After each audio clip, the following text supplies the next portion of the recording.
Olá, eu sou a Lilian e hoje nós vamos falar sobre os 10 mandamentos. A ideia aqui é mostrar com mais detalhes os mandamentos que Moisés recebeu quando estava no Monte Sinai. E também mostrar um pouquinho a diferença entre os mandamentos que estão na Bíblia e os mandamentos católicos. Então vamos lá? Bom, como eu disse, Moisés subiu ao Monte Sinai depois que todo o povo judeu estava acampado ali no deserto do Sinai, e Moisés então foi lá receber as tábuas da lei. Paralelo a isso, a gente tem os mandamentos católicos. O que acontece? Eu já falei isso na igreja, no capítulo que a gente estudou sobre igreja, que os 10 mandamentos da igreja católica são baseados não só nos ensinamentos da Bíblia. Lembra que a igreja tem 3 colunas de conhecimento? A Bíblia é um desses pilares, mas também ela se baseia nas sagradas tradições. Que é o quê?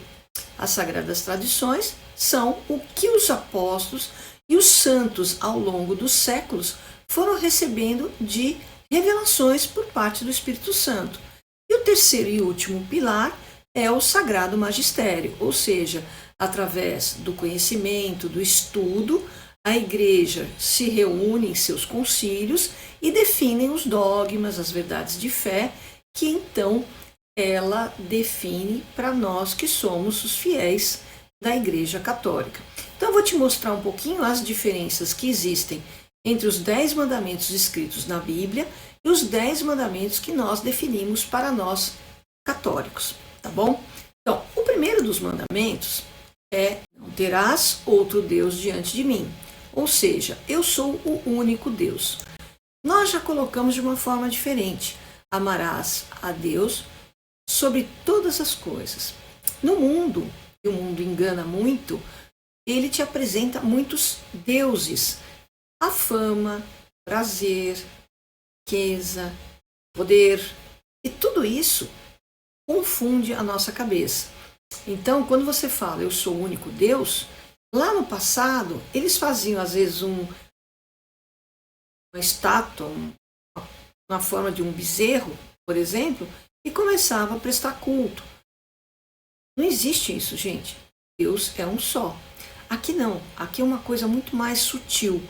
Você não pode deixar bens materiais, que a sua vida seja pautada nas coisas desse mundo. Então é por isso que a igreja coloca muito sabiamente que amarás a Deus sobre todas as coisas. O segundo tem a ver com imagem. Lembra que eu comentei do bezerro? Eles tinham essa questão, eles não conseguiam imaginar um Deus invisível que fala. Eles então faziam algum tipo de escultura. Para nós, gente, a gente já tem hoje, com o Novo Testamento, com a vinda de Cristo, Cristo é Deus. Então a gente tem uma imagem. Tem uma música muito bonita que fala assim: Jesus, rosto divino do homem, Jesus, rosto humano de Deus. Ou seja, nós temos uma imagem que a gente pode orar, que a gente pode enxergar. Então, é como se fosse uma fotografia.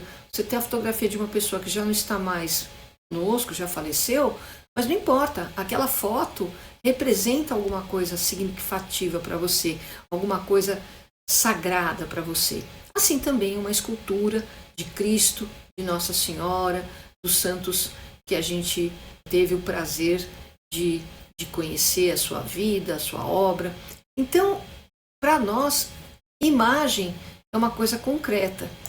E por isso a gente parte para um segundo mandamento, que para nós seria não usar seu santo nome em vão.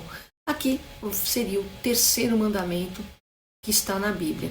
E isso é muito claro. Tem quantas pessoas mentem em nome de Deus? Não, eu juro por Deus. Usam o nome dele em vão e é muito feio. Basta a sua palavra.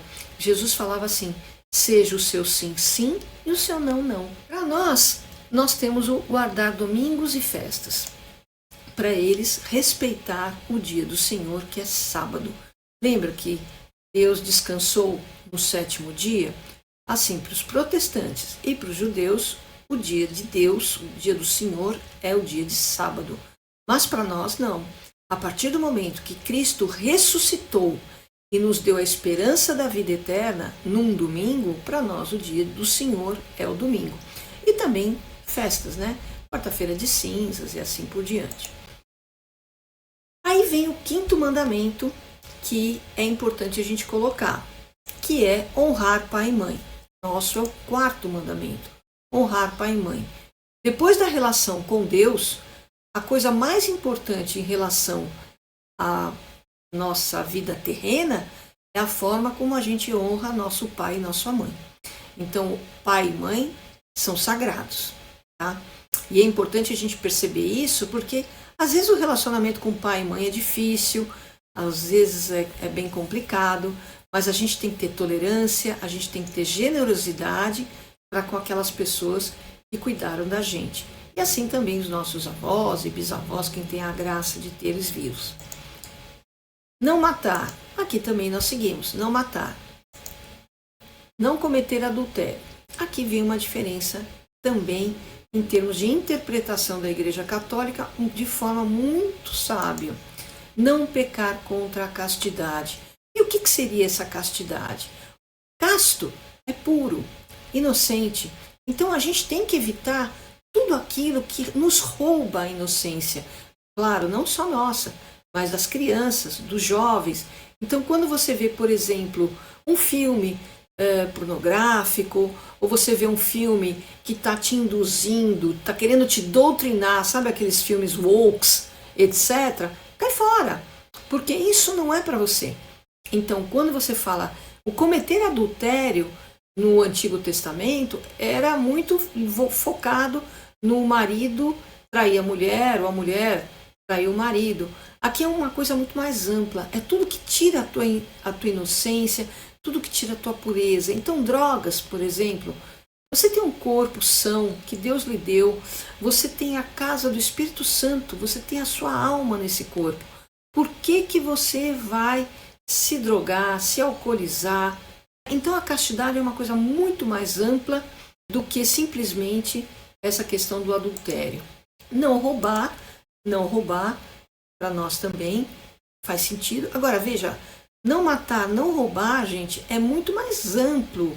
Né? Jesus sempre coloca a coisa de uma forma muito mais ampla do que o simplesmente não matar, não roubar. O não matar e não roubar é também não tirar as condições da pessoa ter uma vida digna. Então, por exemplo, a pessoa trabalha na sua casa, você paga um salário miserável, você está tirando dela o que é justo, o que é correto. Então, uma hora extra que você não paga, oportunidades que você não dá para aquela pessoa. Então, toma muito cuidado, porque não é só o pé da letra. Não, eu nunca roubei, eu nunca matei, mas também eu nunca fui justo com o meu empregado, fui desonesta na hora de fazer os cálculos de uma rescisão trabalhista. Tem tanta coisa que a gente poderia fazer melhor e muitas vezes a gente não faz. Não levantar falso testemunho. Gente, isso aqui é uma coisa que nos dias de hoje a gente fica impressionada, como há 3.000 anos atrás o pessoal já falava disso e o pessoal continua fazendo.